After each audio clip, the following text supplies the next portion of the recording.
25 मई बुधवार दिन भर में स्वागत है आपका। मैं हूं फैसल मोहम्मद अली। टेरर फंडिंग मामले में कश्मीरी अलगाववादी नेता यासीन मलिक को उम्र कैद। 2 life imprisonments have been given, and besides that 10 years rigorous imprisonment in 10 offences besides monetary। America के स्कूल में पूर्व छात्र द्वारा गोलीबारी में 7 से 10 साल के 19 बच्चों की मौत, कुल 21 मौतें। He came out of his vehicle and started shooting at them.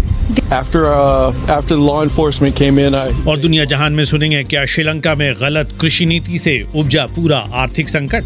So if you look at our contributions to GDP, you will say सब आगे, लेकिन पहले BBC समाचार।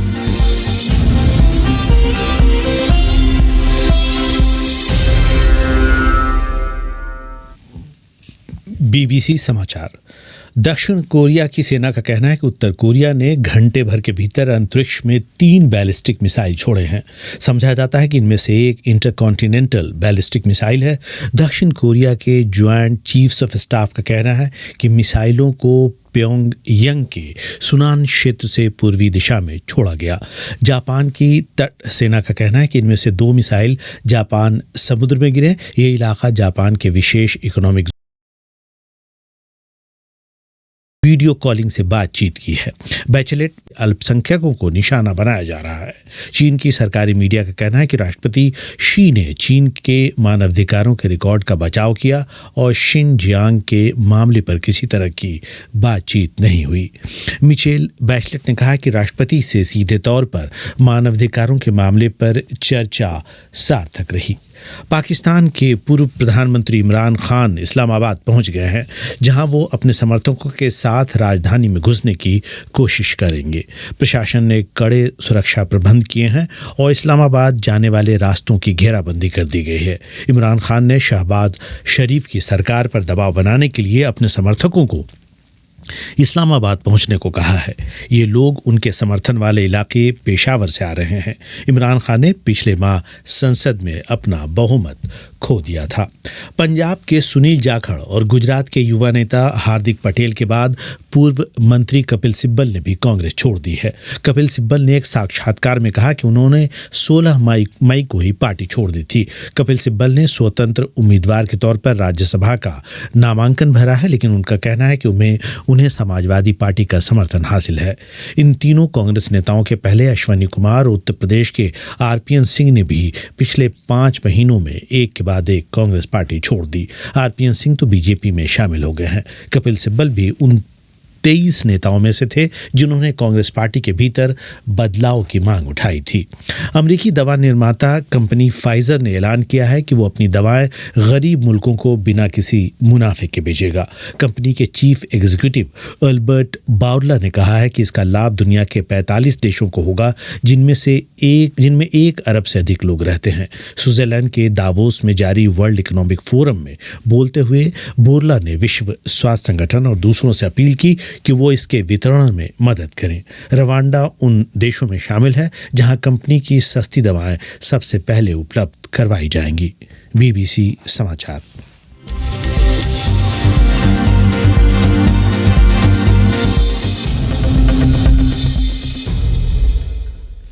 स्टूडियो की घड़ी में इस वक्त 7:34 हुआ चाहता है।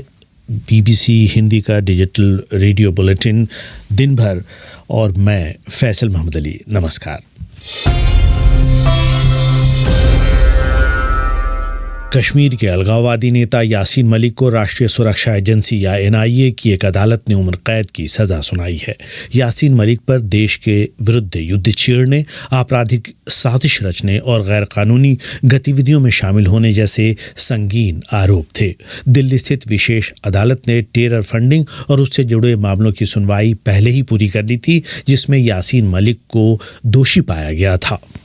2 life imprisonments have been given, and besides that 10 years rigorous imprisonment in 10 offences besides monetary penalty, and all the punishments will run concurrently। अदालत से बाहर आए एक वकील ने पूरी बात बताई। मैंने थोड़ी देर पहले बात की श्रीनगर स्थित BBC संवाददाता रियाज मसरूर से और पूछा कि कहा जा रहा है कि यासीन मलिक ने अदालत के समक्ष अपना जुर्म कबूल कर लिया था।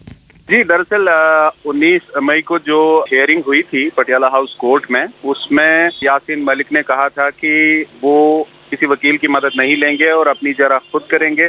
और इसके साथ ही उन्होंने ये भी कहा कि जो इल्जामात आपने लगाए हैं मैं ये कोर्ट पे छोड़ता हूं कि वो क्या करेंगे, इसलिए मुझे इसमें कोई बात करने की जरूरत नहीं है। लेकिन ये जिस तरह से फिर सर्कुलेट हुआ कि उन्होंने इकबाल जुर्म किया है, यानी है प्लीडेड गिल्टी, इसकी कोई ऑथेंटिक कंफर्मेशन नहीं हुई है। हालांकि पाकिस्तान में जब उनकी वाइफ हैं मिशाल मलिक, उन्होंने प्रेस कॉन्फ्रेंस दी और उन्होंने भी कहा कि ये बात गलत है। ये बता रियाज साहब कि पूरा केस क्या था? ये टेरर फंडिंग का तो है, लेकिन उसके साथ कई मामलों में उनको 2 मामलों में जो है वो उम्र कैद की सजा सुनाई गई।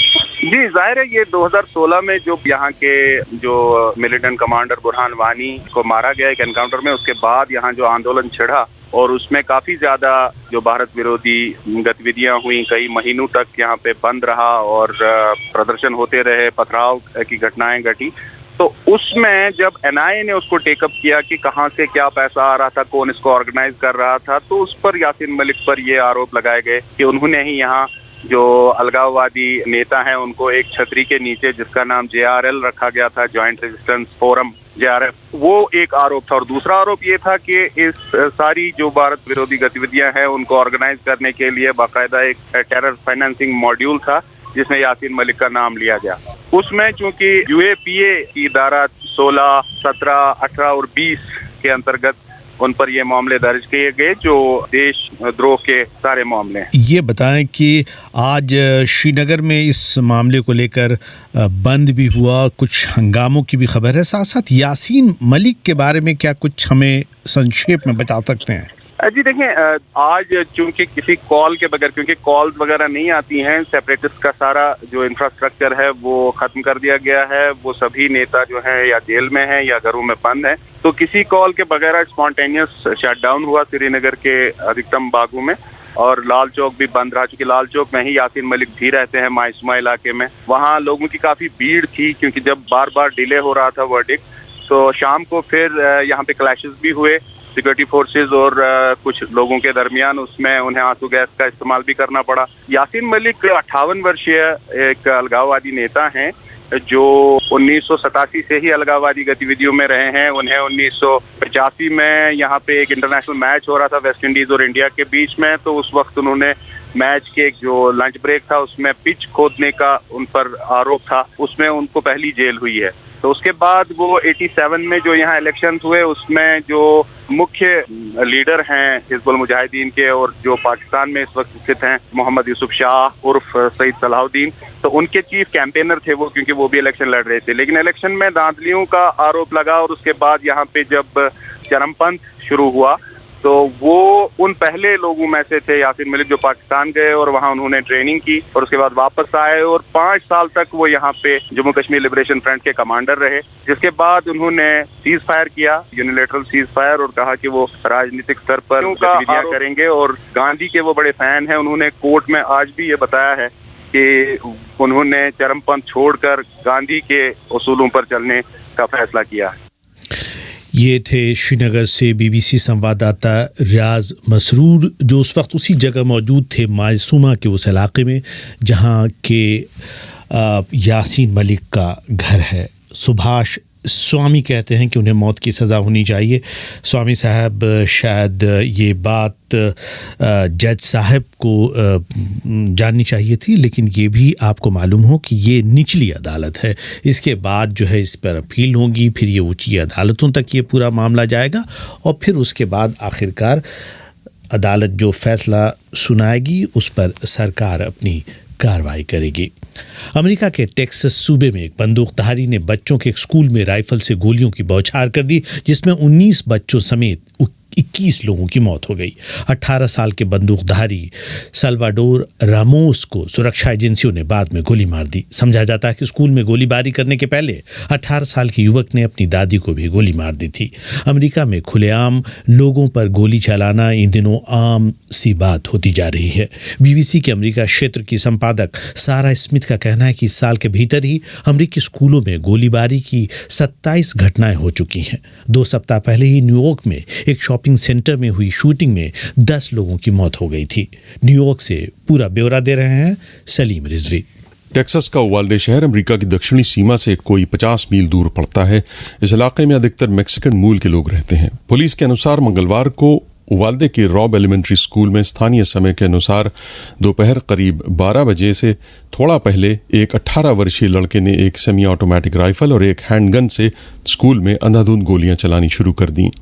हमलावर की शिनाख्त 18 वर्षीय सल्वाडोर रामोस नाम का युवा बताया जा रहा है, जो स्थानीय स्कूल का छात्र था। गोलीबारी के दौरान कानून एजेंसियों की कार्रवाई में हमलावर भी मारा गया। इस प्राइमरी स्कूल में 5 वर्ष से लेकर 11 वर्ष की आयु के बच्चे थे। मरने वालों में अधिकतर दूसरी, तीसरी और चौथी कक्षा के बच्चे थे, जिनकी उम्र 7 से 10 साल के बीच बताई जा रही है।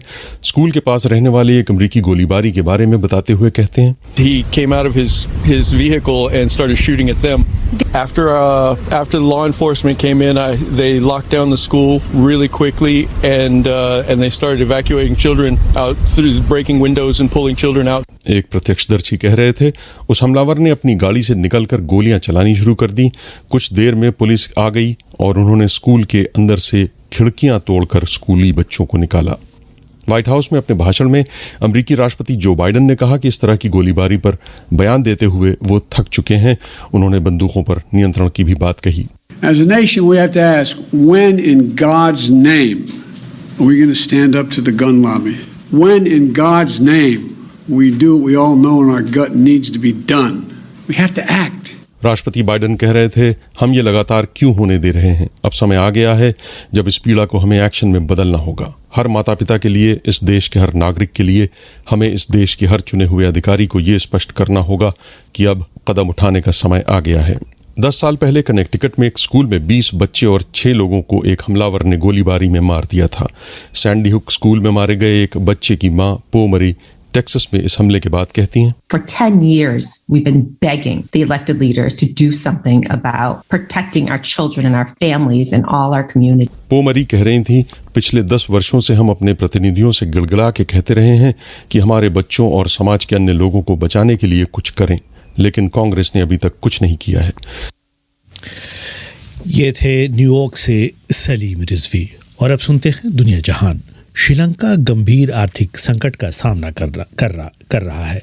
ज़रूरत के सामान की कमी, महंगाई और रोजगार के संकट से जूझते नाराज लोग।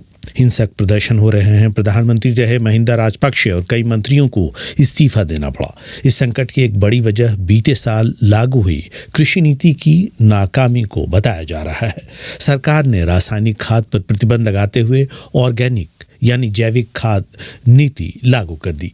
बाद में सरकार को यू टर्न लेना पड़ा, लेकिन तब तक हालात खराब हो चुके थे। पूरे मामले की दुनिया जहान में पड़ताल सुनिए बीबीसी संवाददाता मोहनलाल शर्मा से। स्वागत है आपका दुनिया जहान में। मेरा नाम है मोहनलाल शर्मा। हर हफ्ते एक सवाल और उसका जवाब तलाशने की कोशिश। बीबीसी पड़ताल दुनिया की।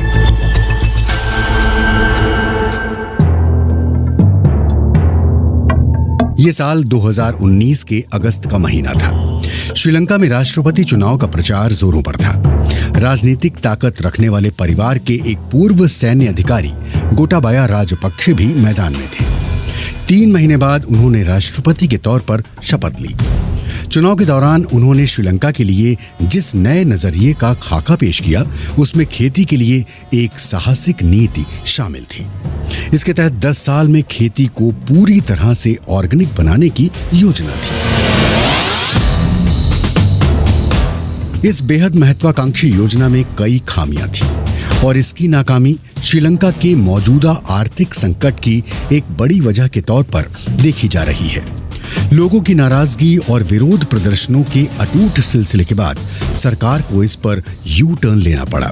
तो इस हफ्ते दुनिया जहान में पड़ताल इसी सवाल की कि श्रीलंका की बदहाली में ऑर्गेनिक नीति की नाकामी कितनी बड़ी वजह है। इस सवाल का जवाब तलाशने के लिए हमने कुछ एक्सपर्ट से बात की।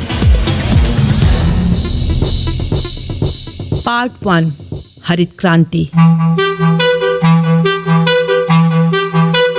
Agriculture is very important, particularly when it comes to employment. खेती बहुत अहम है, खासकर तब जब श्रीलंका में रोजगार की बात आती है। ये है हमारी पहली एक्सपर्ट जीविका वीरा हेवा। वो श्रीलंका की पैराडेनिया यूनिवर्सिटी में कृषि अर्थशास्त्र की प्रोफेसर हैं। गोटाबाया राजपक्षे जब राष्ट्रपति चुने गए तब कृषि से जुड़े उद्योग श्रीलंका की अर्थव्यवस्था के लिए बेहद महत्वपूर्ण थे। 25% of our labor force is engaged in agriculture sector. हमारी कुल श्रम शक्ति के 25% लोग कृषि क्षेत्र से जुड़े हैं, यानी करीब 20 लाख लोग इस क्षेत्र में काम करते हैं। अगर आप सकल घरेलू उत्पाद यानी जीडीपी में योगदान देखें तो पाएंगे कि अकेले कृषि क्षेत्र का योगदान 7% है। खाद्य पर आधारित उद्योग धंधों का योगदान 6% है। श्रीलंका की घरेलू खाद्य सप्लाई का करीब 80% हिस्सा देश के छोटे किसान उगाते हैं। जीविका बताती है कि उपज में चावल मुख्य है। चावल के अलावा श्रीलंका में सब्जियों, फलों, नारियल, मांस और अंडों का भी अच्छा खासा उत्पादन होता रहा है। वो बताती है कि 1960 के दशक में विकासशील देशों के लिए चलाए गए हरित क्रांति अभियान के तहत श्रीलंका में उपज बढ़ाने के प्रयास शुरू हुए। आधुनिक तकनीक इस्तेमाल की गई और पैदावार बढ़ाने के लिए बहुतायत में पोषक तत्व इस्तेमाल किए गए। We had to encourage farmers to use more and more. हमें किसानों को ज्यादा से ज्यादा रासायनिक खाद प्रयोग करने के लिए प्रोत्साहित करना पड़ा, क्योंकि अगर हम पर्याप्त मात्रा में रासायनिक खादों का इस्तेमाल करते तभी हमें अच्छी फसल मिल सकती थी। ऐसे में हमने साल 1962 से किसानों को सब्सिडी देना शुरू किया। श्रीलंका में रासायनिक खाद का उत्पादन नहीं होता और 1960 के दशक से ही खाद बाहर से आयात की जाती है। छोटे किसानों पर बोझ न पड़े इसके लिए उन्हें 90% तक सब्सिडी दी गई। श्रीलंका से होने वाले कुल निर्यात में खेती की हिस्सेदारी करीब 20% थी।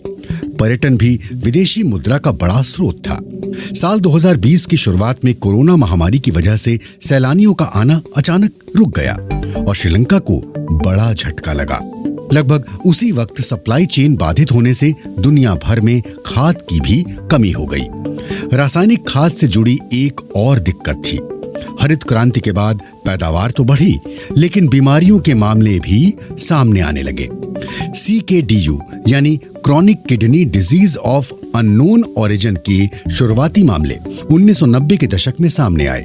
साल 2021 तक श्रीलंका CKDU का हॉटस्पॉट बन गया। Some people suspected that it is due to. कुछ लोगों ने आशंका जाहिर की कि किसान जो रासायनिक खाद इस्तेमाल करते हैं वही इसकी वजह है। किसान जब खाद और कीटनाशक छिड़कते हैं तो सुरक्षा से जुड़े दिशा निर्देशों का पालन नहीं करते और सावधानी नहीं रखते। हालांकि ये सिर्फ अनुमान थे, इसका कोई वैज्ञानिक प्रमाण नहीं है। हालांकि ऐसे दावे किए जाते रहे।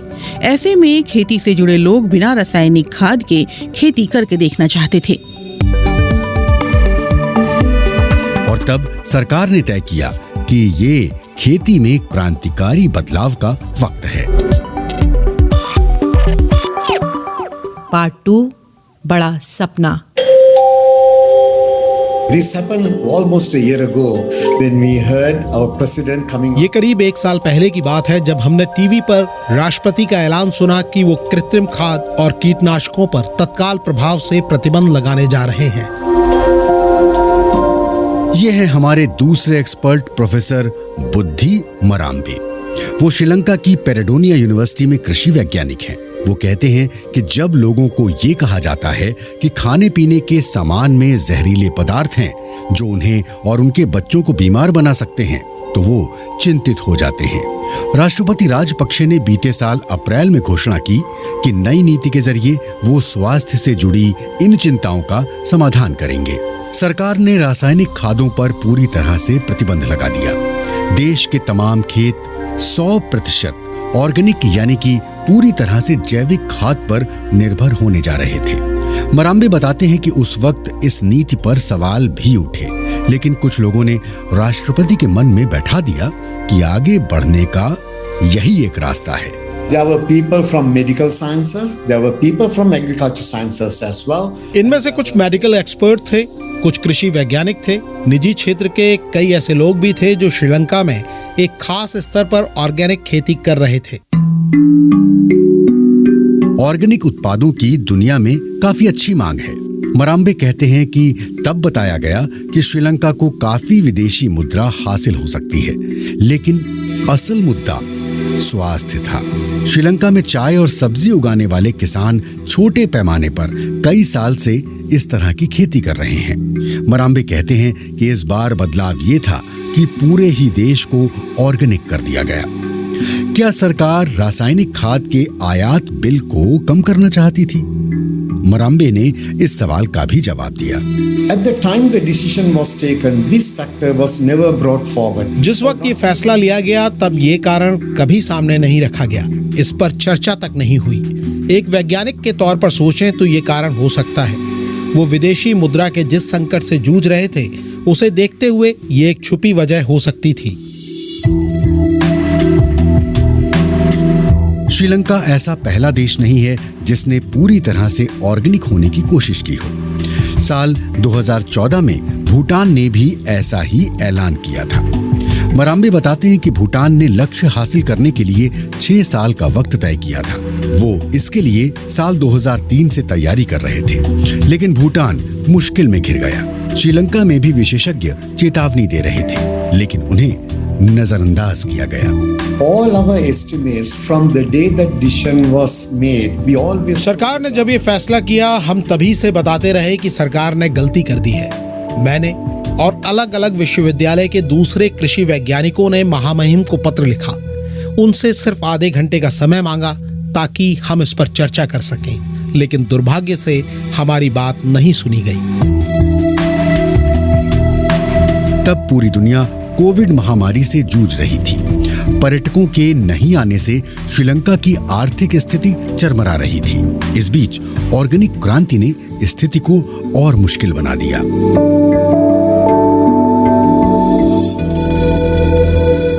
पार्ट 3 मुसीबत का पहाड़।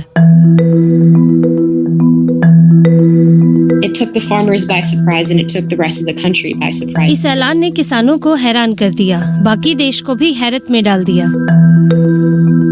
ये है हमारी तीसरी एक्सपर्ट सलोनी शाह। वो कैलिफोर्निया स्थित ब्रेक थ्रू इंस्टीट्यूट में खाद्य और कृषि विशेषज्ञ हैं। सलोनी बताती हैं कि देश के पास जरूरत के मुताबिक जैविक खाद पैदा करने की क्षमता नहीं थी।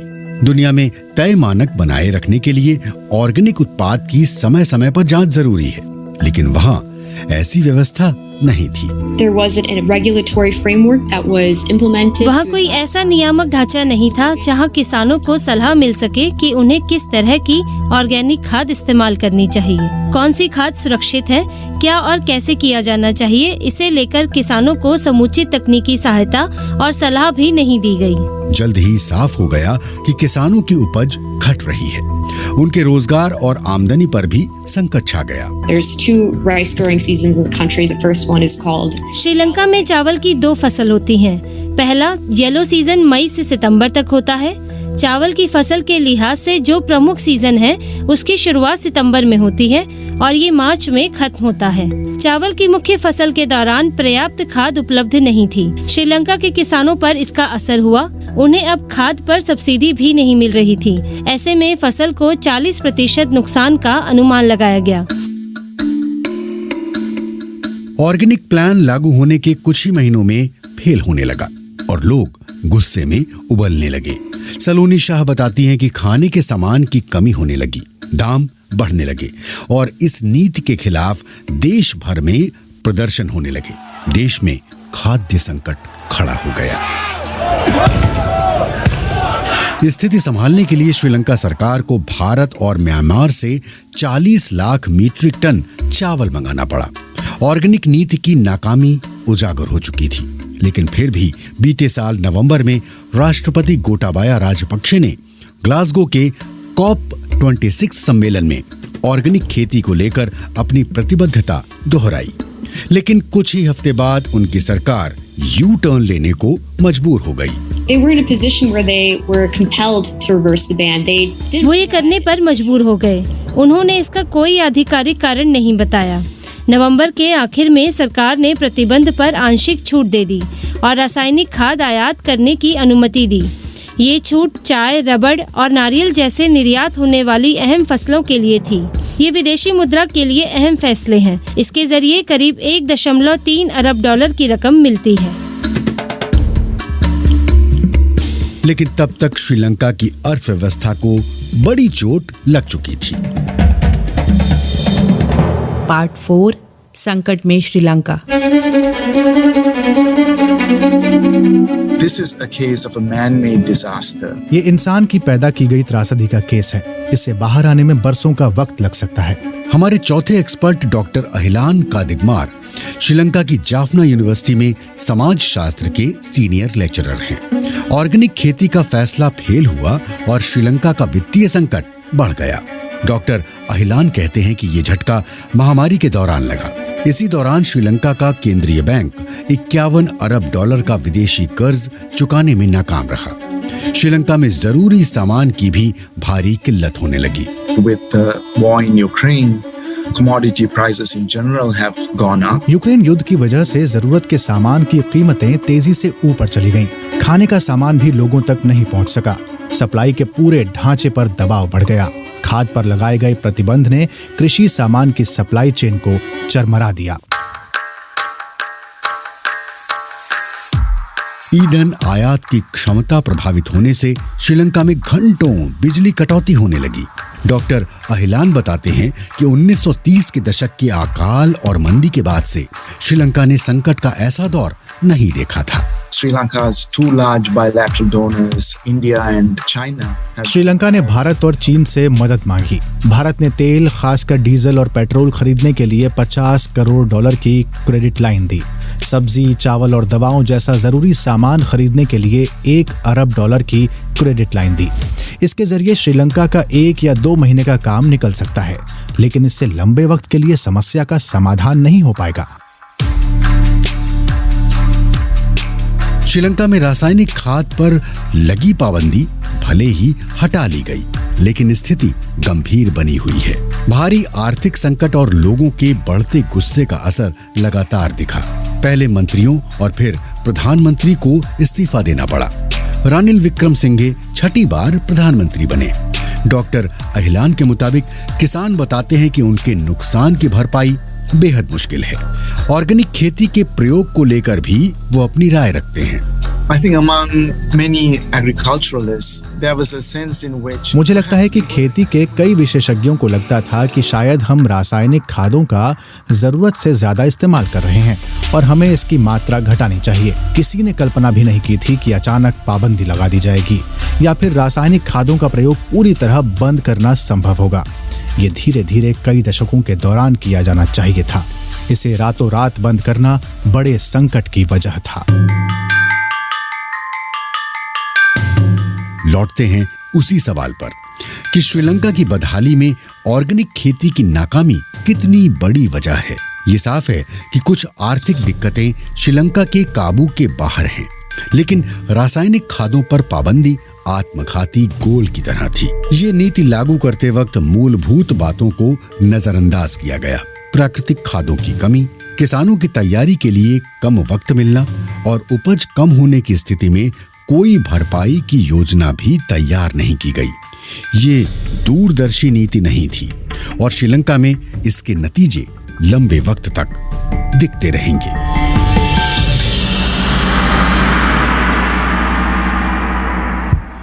कार्यक्रम का तकनीकी पक्ष संभाला था तिलक भाटिया ने। गंगा सिंह रावत लिखते हैं कि श्रीलंका में पर्यटन के क्षेत्र में अपार संभावनाएं हैं जिन पर राजपक्षे सरकार ने गौर नहीं किया।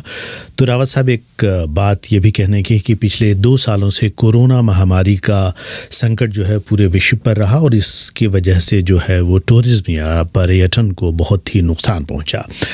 निरुपम वाजपेयी साहब कहते हैं कि विश्व बैंक की दिलचस्प रिपोर्ट के अनुसार इस साल के आखिर तक दुनिया के तकरीबन 60 मुल्क जो हैं वो श्रीलंका की तरह आर्थिक बदहाली और अराजकता जैसे गंभीर संकट का सामना कर सकते हैं। विश्व बैंक ऐसे विकासशील देश जो हैं उसको अपनी सूची से हटाने की बात कर रहा है। आज के कार्यक्रम में मैंने देखा कि बहुत सारे जो है कई तरह के जो है सुझाव आ रहे थे कि तस्वीरें यासीन मलिक की क्यों इस्तेमाल की गई और बीबीसी इस तरह की चीज़ों को बढ़ावा देता है, फांसी की सज़ा दी जानी चाहिए या नहीं।